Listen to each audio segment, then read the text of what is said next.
सत्य वचन की राह पर चले हम सदा, यीशु का साथ हो रहे हमारी हर दुआ।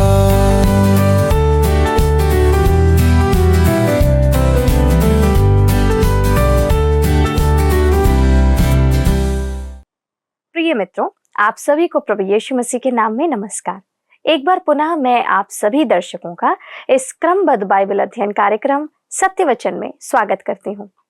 जैसा कि आपको मालूम है कि हम इन दिनों बाइबल के पुराने नियम से हागई नबी की पुस्तक से अध्ययन कर रहे हैं और आशा करती हूँ कि आप आज के अध्ययन के लिए तैयार हैं। प्रिय दर्शकों, आज हम हागई के पहले अध्याय के 2 से 4 पद पर विचार करेंगे। इसमें परमेश्वर ने इजरायली लोगों को उनके आत्म केंद्रित दृष्टिकोण के लिए चेतावनी दी जब वे अपनी निजी घरों को सजा रहे थे, जबकि परमेश्वर का मंदिर खंडहर पड़ा था। परमेश्वर ने उन्हें यह समझाया कि उनके आर्थिक संकटों का कारण उनकी प्राथमिकताओं की गलत दिशा है। आइए इस महत्वपूर्ण संदेश पर और गहराई से विचार करें। प्रिय मित्रों, जय मसीह की। इस वक्त आप सभी पर हमारे परमेश्वर पिता का अनुग्रह और दया बहुत आयत से बनी रहे। मित्रों, सत्यवचन बाइबल अध्ययन में एक बार पुनः आपका स्वागत है। आशा है आप चुस्त और तंदुरुस्त हैं तथा वचन के अध्ययन के लिए तैयार बैठे हैं। जैसे कि आपने जाना था कि यह भविष्यवाणी की पुस्तक है, पर ऐतिहासिक दृष्टिकोण से भी इसका महत्व है। हग्गै बेबीलोन की बंधुआई से लौटे इसराइलियों के लिए भविष्यवक्ता था, जो उन्हें मंदिर और यरूशलेम की शहरपनाह के पुनः निर्माण के लिए प्रोत्साहित करता है। मित्रों, हमने देखा था कि परमेश्वर ने यह संदेश धार्मिक और राजनैतिक, या हम कह सकते हैं देश के अधिकारियों को सबसे पहले दिया। अब हम आगे बढ़ते हुए हग्गै की पुस्तक के पहले अध्याय के पद 2 पर आते हैं, जहां पर लिखा है, सेनाओं का यहोवा यूं कहता है, ये लोग कहते हैं कि यहोवा का भवन बनाने का समय नहीं आया है। मित्रों, यदि आप नहमीया की पुस्तक को पढ़ेंगे तो आप पाएंगे कि जब यरूशलेम की शहरपनाह के पुनः निर्माण का कार्य चल रहा था, तब उनका विरोध चरम सीमा पर था। बहुत उग्र रूप से विरोध किया जा रहा था। वहां रहने वाले नहीं चाहते थे कि सुधार कार्य किया जाए, और उसी प्रकार का विरोध मंदिर के पुनः निर्माण के समय भी हमें देखने को मिलता है। और इस समय भी लोग कहने लगते हैं कि यहोवा के भवन बनाने का समय नहीं आया है। मित्रों, आप ध्यान दें कि परमेश्वर कहता है ये लोग कहते हैं। सामान्य तौर पर परमेश्वर उन्हें मेरे लोग या मेरी प्रजा कहकर संबोधित करता था, पर हमें यहाँ पर सुनने को नहीं मिलता है वो बात। इसका यह अर्थ नहीं है कि परमेश्वर ने उन्हें त्याग दिया था, पर यह प्रकट होता है कि वह उनसे खुश नहीं था। उनके प्रत्युत्तर से वह खुश नहीं था। इस्राएल के लोग परमेश्वर की इच्छा में नहीं चल रहे थे और अपनी अनाज्ञाकारिता को छुपाने के लिए पवित्र लगने वाले बहाने बना रहे थे। वे कह रहे थे कि यहोवा के भवन बनाने का समय अभी नहीं आया है। मित्रों, अब हग्गै यहाँ पर जो उत्तर देता है या कहता है, वह हमारे लिए बहुत ही दुखदाई होगा। वह घाव पर चाकू घोंपने का काम करने जा रहा है, जो बहुत से मसीहियों के जीवन को स्पर्श करेगा, प्रभावित करेगा। क्या आपने कभी लोगों को यह कहते सुना है कि मैंने तो प्रयास करना ही बंद कर दिया है, अब मैं वह काम करने का प्रयास ही नहीं करता, या अब मैं उस तरफ जाने के बारे में सोचता भी नहीं, क्योंकि शायद यह परमेश्वर की इच्छा नहीं है। मित्रों, कुछ लोग कहते हैं कि परमेश्वर ने उन्हें कुछ और करने के लिए कहा है। वे कुछ ऐसा कहते हैं कि परमेश्वर की इच्छा है कि मैं यह करूं और वह काम ना करूं। यह कहना कि यह करना या ना करना प्रभु की इच्छा है, दोस्तों, यह एक कहावत है जो मसीहियों के जीवन में या आम कहावत या मुहावरा बन चुका है। मित्रों, जब चीजें कठिन और कष्टदायक हो, तब यह कह देना बहुत आसान और आम होता है कि परमेश्वर चाहता है कि मैं यह काम करूं या यह काम ना करूं। बहुत से पास्टर और प्रचारक जब कलीसिया में कठिन समय आता है या समस्या आ जाती है, तो कहते हैं परमेश्वर चाहता है कि मैं किसी अन्य स्थान में जाकर सेवा करूं, और वहां से वे बच निकलना चाहते हैं। मित्रों, ऐसे सेवकों की बात सुनकर दिल बैठ जाता है, जो परमेश्वर की सेवा तो करना चाहते हैं, पर कठिन समय आने पर कहते हैं कि परमेश्वर मुझे सेवा के लिए कहीं और भेजना चाहता है। उसी प्रकार जब इस्राएल की प्रजा, परमेश्वर के लोगों ने मंदिर का पुनः निर्माण आरंभ किया और समस्या, विरोध, बगावत का सामना करना पड़ा, तो कहने लगे यहोवा का भवन बनाने का समय नहीं आया है। मित्रों, एक बार किसी कलीसिया के पास्टर ने अपनी समिति के साथ निर्णय लिया कि चर्च की बेंचों और अंदर की साज सज्जा को सुधारा जाए। समय के साथ आवश्यकताएं बढ़ चुकी थी और पुराने सामान जो 40-50 सालों से वहां रखे हुए थे खराब होने लगे थे। इस पर पास्टर ने अपनी कलीसिया में लोगों से इस काम के लिए धन एकत्र करने का निवेदन किया। इस पर बहुतों ने प्रतिक्रिया यह दी कि हम तो ऐसे ही खुश हैं, पर उसके स्थान पर वह पैसा सेवा कार्य के लिए लगाया जाए तो ज्यादा उपयुक्त होगा। दोस्तों, कुछ लोग उसके पक्ष में थे पर कुछ विपक्ष में। इस पर पास्टर ने उनसे कहा कि जितने लोग चाहते हैं सेवा कार्य के लिए यह धन एकत्र किया जाए या देना चाहते हैं, वे सेवा कार्य के लिए 1000 रुपए का चेक दे दें और सुधार कार्य का काम हम दूसरे माध्यम से पूरा कर लेंगे। इस पर उस दिन 4000 लोगों में से कुछ लोगों ने ही मात्र 1000 रुपए का चेक दान में दिया। ऐसा क्यों हुआ? क्योंकि सच्चाई यह है कि जो लोग सुधार कार्य का विरोध कर रहे थे, वे सिर्फ विरोध करना चाहते थे, पर उनका इरादा किसी भी काम के लिए दान देना नहीं था, चाहे वह भवन सुधार का काम हो या सेवा का काम हो।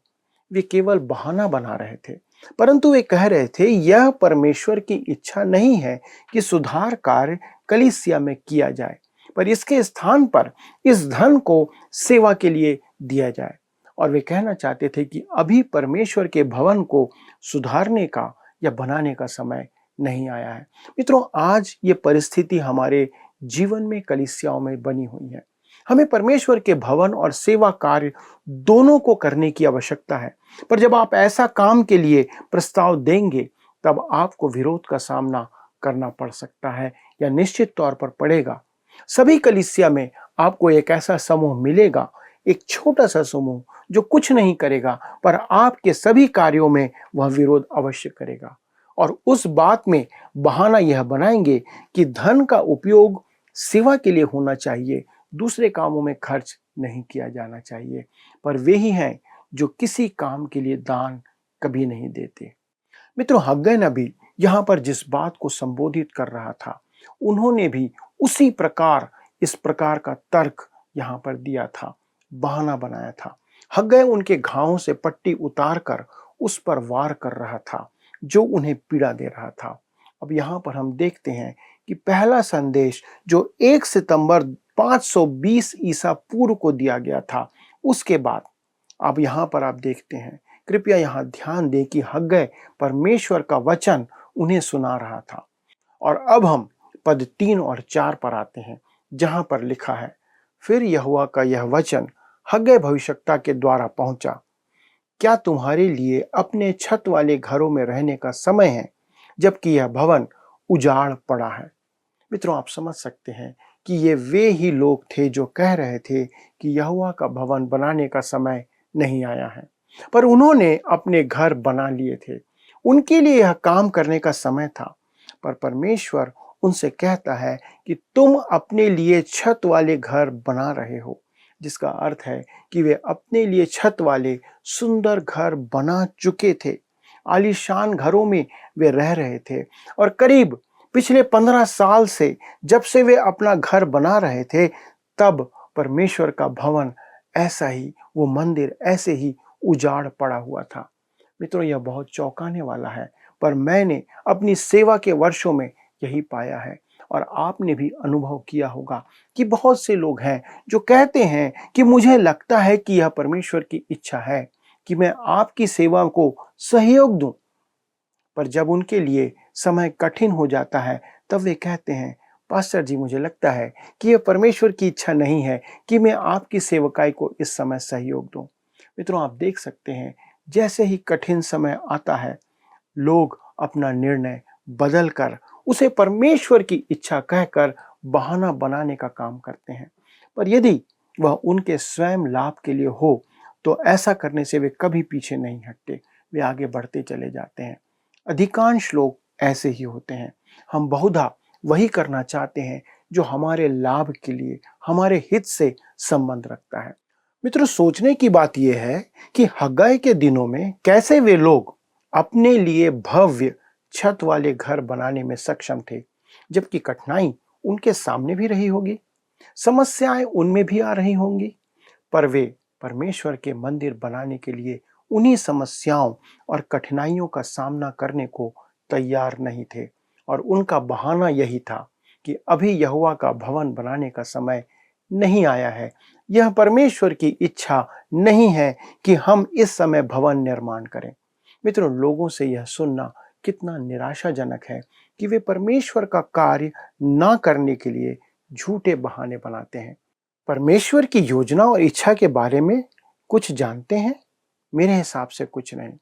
सिर्फ इसलिए कि कोई चीज मुश्किल और कष्टदायक है और आपको कुछ कीमत चुकानी पड़ेगी, क्या इसका मतलब यह है कि यह परमेश्वर की इच्छा नहीं है? मैं आपसे कहना चाहता हूं कि प्रभु की इच्छा की व्याख्या करने का यह तरीका सही नहीं है। कभी कभी प्रभु की इच्छा बहुत कठिन होती है। अगर हम अतीत में परमेश्वर के कुछ चुने हुए संतों की कहानियां और गवाही सुन सकते हैं, तो वे हमें बताएंगे कि परमेश्वर की इच्छा हमेशा एक आसान रास्ता या मार्ग नहीं होता है और न उनके लिए कभी था। मुझे कई बार आश्चर्य होता है कि अब्राहम आज के लोगों के बारे में क्या कहेगा, जो कहते हैं कि यह परमेश्वर की इच्छा नहीं है कि मैं ऐसा या वैसा करूं।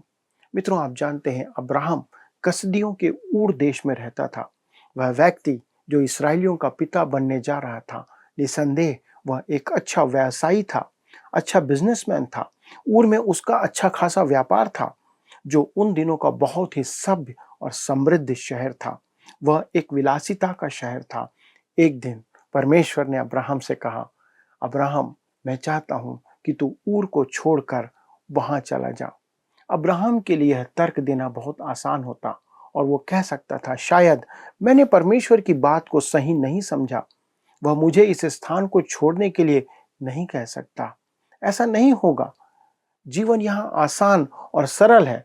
यह परमेश्वर की इच्छा हो ही नहीं सकती कि मैं इस स्थान को छोड़कर कहीं और चला जाऊं। पर अब्राहम ने ऐसा नहीं कहा। मित्रों, आज सेवा क्षेत्र में ऐसे बहुत से सेवक हैं जो सेवा के लिए अनेक प्रकार का त्याग कर रहे हैं। पर ऐसा क्यों? वे ऐसा इसलिए कर रहे हैं क्योंकि वे सोचते हैं और विश्वास करते हैं कि यह परमेश्वर की इच्छा है कि वे कष्ट और क्लेश के साथ सेवा में बने रहें। दोस्तों, कई बार मुझे आश्चर्य होता है कि आज कितने लोग जो घरों में आराम से हैं, उन्हें सेवा कार्य के क्षेत्र में बाहर होना चाहिए था। मुझे आश्चर्य होता है कि आज कलीसिया के कितने सदस्य हैं जो विरोध का सामना करने और परमेश्वर के वचन को फैलाने के स्थान पर दीमक के समान सामाजिक कार्य में व्यस्त हैं, जिसमें किसी त्याग या कठिनाई की आवश्यकता नहीं होती है। मित्रों, यहाँ ध्यान दें कि हग्गाई बहुत स्पष्ट कहता है कि यह उसके विचार नहीं है, पर परमेश्वर का वचन है। मित्रों, यह देखना बहुत असहज होता है जब आप किसी भव्य सुसज्जित चर्च भवन या गिरजाघर को देखते हैं, पर उसके आसपास आप गरीबी में जीवन जी रहे लोगों को देखते हैं। हमारे लिए किसी पर उंगली उठाना और कहना आसान है कि यह सही नहीं है। मैं भी मानता हूं कि यह सही नहीं है, परंतु चर्च भवन का दरिद्रता में होना भी सही नहीं है। आज कलीसिया लोगों के लिए आकर्षण का कारण होना चाहिए। वह पापियों को उद्धार के लिए आकर्षित कर सके, ऐसी कलीसिया होना चाहिए। एक बार एक चर्च के बारे में सुनने में आया कि उस भवन की हालत इसलिए बहुत खराब हो गई है क्योंकि उन्होंने सारा धन सेवा के लिए लगा दिया है। पर जब उस चर्च भवन की हालत जर्जर हो चुकी थी, उनके पास सुधार कार्य के लिए पैसे नहीं थे। पर जब उस पास्टर के घर को देखा गया तो आप उसकी शानो शौकत को देखकर दंग रह जाते। मित्रों, उसके पास ऐशो आराम का भरपूर साधन था।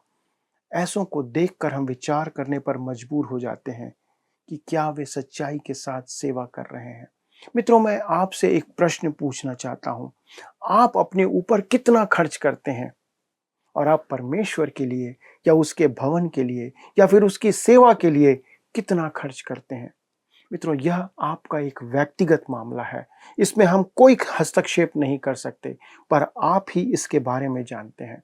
मित्रों, इसराइल के लोग कह रहे थे कि अभी यहोवा का भवन बनाने का समय नहीं आया है, पर तब परमेश्वर उनसे कहता है, क्या यह तुम्हारे लिए अपने घर बनाने का समय है?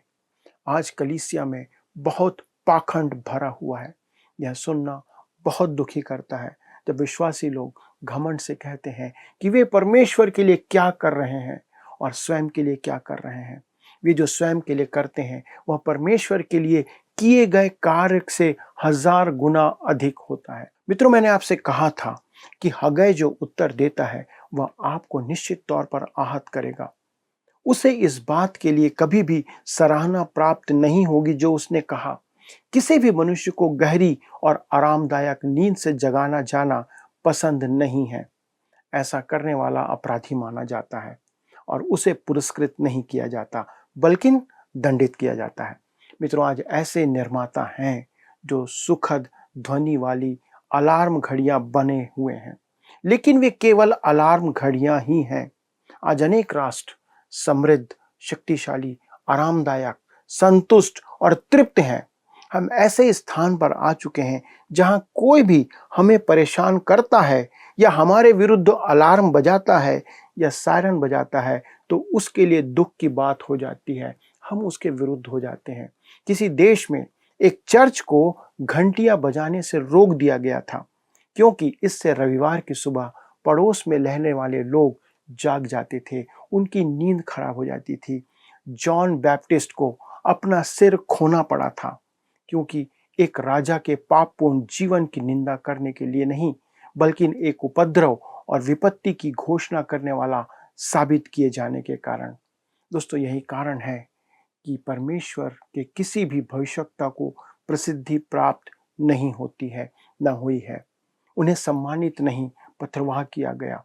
उसी प्रकार हग्गै एक अलार्म घड़ी था, एक व्यक्ति था जो कि उन्हें झंझोड़ रहा था। वह हमें जगाता है और वह हमें परेशान करता है। हमें यह पसंद नहीं आता और उसके दिनों के लोगों को भी यह पसंद नहीं था। वे हाल ही में बेबीलोन की बंधुआई से बाहर आए थे और वे उसका संदेश सुनना नहीं चाहते थे। हग्गै ने बहुत कठिन परिस्थिति में काम किया।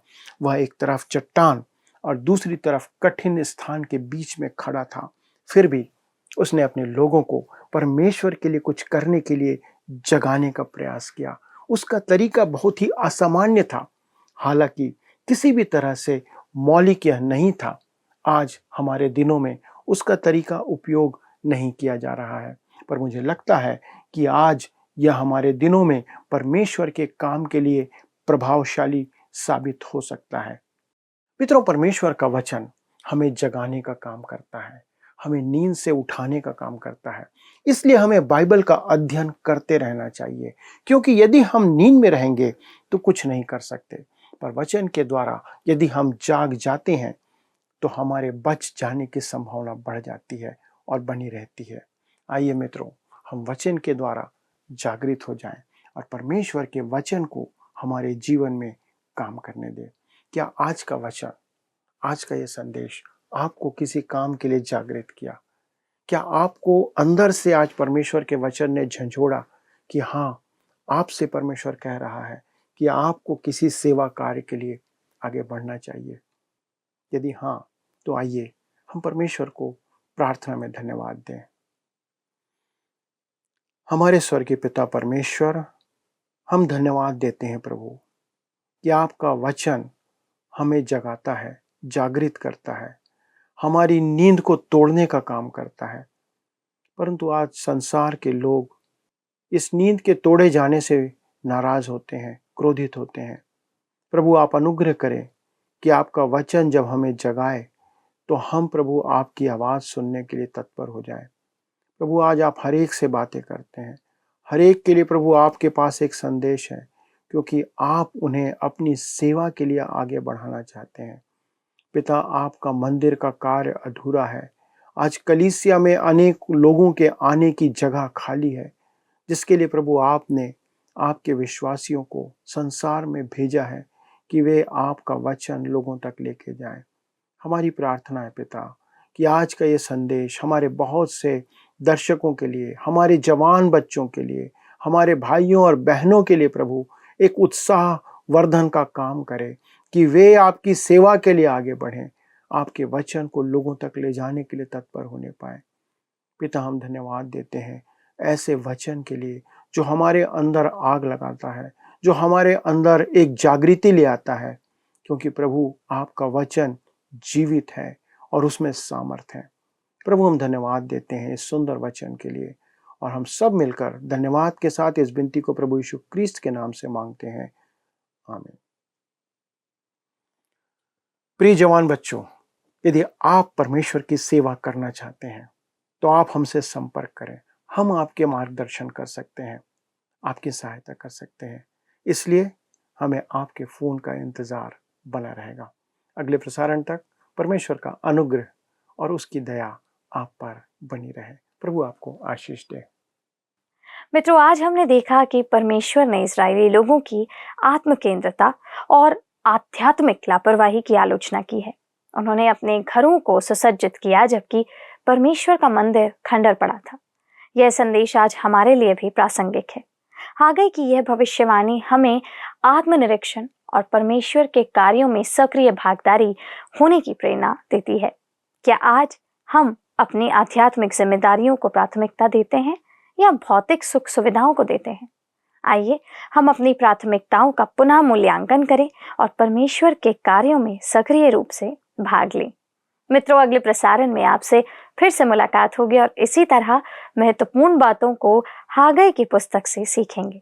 यदि आप इस अध्ययन को दोबारा सुनना चाहते हैं तो आप हमारे YouTube पर वर्ड रिसाउंड्स हिंदी में सुन सकते हैं। अधिक जानकारी और प्रार्थना के लिए आप दिए गए नंबर पर संपर्क कर सकते हैं। हमारे परामर्शदाता आपकी सहायता अवश्य करेंगे। यदि आप इस अध्ययन के द्वारा आशीषित हुए तो आप हमें अपनी आशीष भरी गवाही फोन के द्वारा भी बता सकते हैं। हमें आपके फोन का इंतजार है। जय मसीह की।